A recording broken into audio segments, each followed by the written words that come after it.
Adegan kemudian berganti saat Dika didatangi oleh beberapa orang yang hendak menagih hutang. Singkat cerita, Dika pun menggadaikan motornya dan memberikan uang tersebut kepada sang penagih agar dia bisa mencicil hutangnya tersebut. Dika pun mencoba curhat kepada sang kekasih, namun sekali lagi Rere kini memiliki kesibukan yang berbeda yang tidak bisa menerima curhat dari sang kekasih pada waktu itu. Jabatan yang diembannya menjadi marketing manager dan perubahan fisik yang dialami Rara membuat dirinya kini memiliki gaya hidup dan selera serta pandangan yang mulai berubah. Dia terlihat nyaman ketika dia duduk bersama Marsha and the Gang dan membicarakan tentang gaya hidup yang baru. Nggak apa-apa, tapi bener kok emang selama ini Wiwit yang... Rupanya perubahan yang dialami Rara tidak hanya untuk dirinya sendiri tapi juga untuk orang yang ada di dekatnya termasuk sang pacar Dika. Dia pun disuruh untuk merubah penampilannya agar terlihat pantas dan meyakinkan ketika berada di acara kantor milik Rara. Ternyata bukan gue dong korbannya. Adegan kemudian berpindah saat Dika kembali curhat kepada Teddy tentang job-job yang harus dia lakukan untuk bisa menambah penghasilan. Singkat cerita, Teddy lagi-lagi memberikan job aneh kepada Dika untuk memotret di sebuah tempat. Dan rupanya tempat tersebut adalah rumah duka di mana pada waktu itu ada orang Tionghoa yang meninggal. Walau terlihat ketakutan, mau tidak mau Dika pun siap untuk memotret di acara duka di komunitas Tionghoa. Dan secara tidak sengaja kamera milik Dika jatuh ke dalam peti mayat.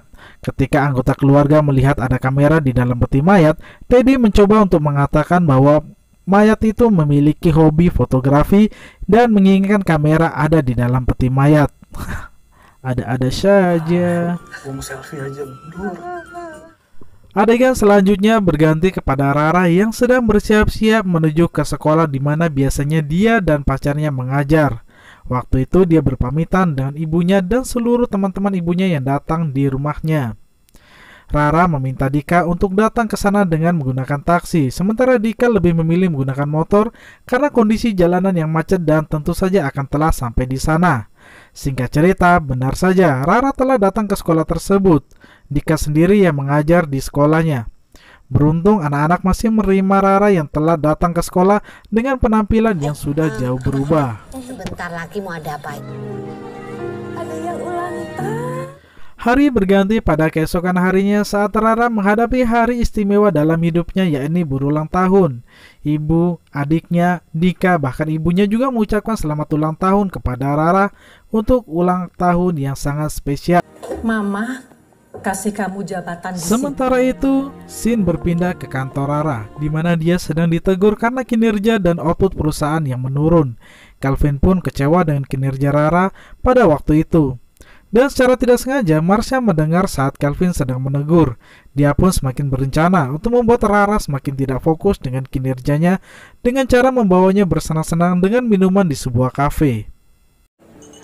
enak kan, Rat? Marsha and the Gang berhasil membuat Rara tidak lagi fokus dengan apa yang hendak dia lakukan. Padahal di hari ulang tahunnya tersebut, Rara sedang membuat janji kepada Dika dan anak-anak di sekolah Lentera untuk datang tepat waktu sebagaimana biasanya. Di mana sebenarnya pada waktu itu Dika dan anak-anak di sekolah Lentera sedang mempersiapkan kejutan buat Rara untuk menghadapi hari ulang tahunnya dengan sebuah pesta kecil-kecilan di sana. Namun apa daya, Rara terbangun dari tidurnya dan datang ke sekolah Lentera dengan kondisi yang sudah sangat pusing dan sudah sangat malam. Makasih Ibu. Lo tau gak sih ibu nyiapin ini kayak gimana? Dia masak. Dika sangat kecewa dengan Rara yang datang telat. Rara mencoba untuk meminta maaf dan menjelaskan kenapa dia telat. Beruntung anak-anak di sekolah Lentera masih memberikannya pelukan dan selamat ulang tahun kepada dirinya pada malam itu. Setelah melalui hari yang berat, kali ini V sahabatnya datang lagi menghampirinya dan menegurnya. Sebagai seorang sahabat, V kembali menjelaskan tentang ambisi Rara yang sebenarnya ingin menjadi sempurna. Namun di sisi lain, V kembali menjelaskan bahwa ambisinya yang menjadi sempurna bisa juga menghilangkan semua support system yang selama ini mendukungnya.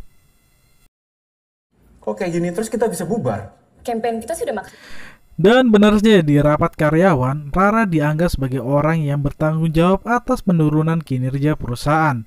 Rara mencoba untuk mengelaknya, namun tiba-tiba CEO mereka mempunyai ide untuk mengangkat ide ketidakpercayaan diri sebagai tema produksi baru perusahaan mereka. Calvin pun mencontohkan sosok Rara yang sebelumnya tidak percaya diri. Semuanya mengangguk dan bertepuk tangan, namun tidak dengan Rara yang tiba-tiba saja pingsan. Tekanan darah kamu rendah sekali loh. Lama-lama bisa kena jantung. Singkat cerita, Rara pun dirawat di sebuah klinik. Kini Rara pun bersedih atas apa yang menimpanya. Pada saat itu Rara mencoba untuk menemui Dika, pacarnya. Namun sayangnya pada saat itu Rara melihat Lulu bersama Dika yang sedang mempersiapkan diri untuk photoshoot. Seketika Rara marah kepada Lulu, saudaranya sendiri yang dianggap suka mengambil semua kesempatan yang dia miliki. Ini apa? Kata dia aku sama Kak Dika tuh cuma mau... Gak usah ikut campur. Lulu kan anak paling cantik, paling baik, paling sempurna. Melihat pertengkaran antara kakak dan adik, Dika pun mencoba untuk melarainya. Bahkan dia juga mencoba untuk menenangkan Rara. Namun yang ada malah dia memperkeruh masalah antara dirinya dan Rara. Hingga pada akhirnya Dika pun meninggalkan Rara seorang diri. Masalah tersebut ia ceritakan kepada ibunya, dan tentu saja ibunya Dika masih memberikan motivasi yang positif untuk Dika agar bisa berbaikan lagi dengan Rara. Sementara itu, pertengkaran antara kakak dan adik ini masih berlanjut di rumah mereka. Rara masih sangat kecewa dengan sikap adiknya Lulu. Sang ibu mencoba untuk menengahi keduanya, hingga pada akhirnya ibunya pun menceritakan tentang kondisi fisik dirinya yang tidak lagi sempurna karena jahitan operasi saat dia melahirkan Rara. Keduanya pun kini terdiam, mendengar dan melihat apa yang ibu mereka katakan tentang hakikat kesempurnaan seorang perempuan. Singkat cerita, ketiganya pun kini kembali rukun dan saling menyayangi satu dengan yang lainnya. Pada titik inilah kemudian Rara menyadari bahwa ambisinya telah membuat dirinya lupa akan support system yang selama ini selalu mendukungnya. Rara pun memulai hari barunya tersebut dengan berbaikan kembali dengan semuanya. Rara memulai perbaikan kembali dengan sahabatnya yang bernama V ini. Sekaligus dia juga meminta tolong kepada V untuk membantunya membuat sebuah kejutan untuk Dika. Singkat cerita, Rara dan V menghampiri satu persatu anak kos ibunya Dika. Untuk membuat sebuah kejutan untuk Dika, dia rela menghampiri satu persatu, mulai dari Neti, Maria, Prita, hingga Enda. Adegan kemudian berganti saat Dika dan Rara bertemu kembali. Kini keduanya pun saling meminta maaf atas apa yang sudah terjadi. Keduanya pun kembali mesra, dan alangkah kagetnya ketika Dika masuk ke dalam rumah Rara, dia melihat sebuah kejutan yang sudah dipersiapkan oleh sang kekasih. Singkat cerita, beramai-ramai orang turun dari balik tangga untuk memberi kejutan kepada Dika sebagai seorang fotomodel. Sementara itu di perusahaan milik Calvin, kini Rara bersiap dengan ide dan konsep yang sedang diusung oleh CEO-nya tersebut. Apalagi dia mendapatkan kepercayaan penuh dari sang ibu. Pada akhirnya semua berakhir dengan cerita indah. Rara dianggap mampu menjalankan posisi sebagai seorang marketing manager dengan baik. Tidak hanya itu, dia pun kembali mendapatkan cinta dan kebahagiaan dari orang-orang sekelilingnya. Sebuah akhir yang bahagia.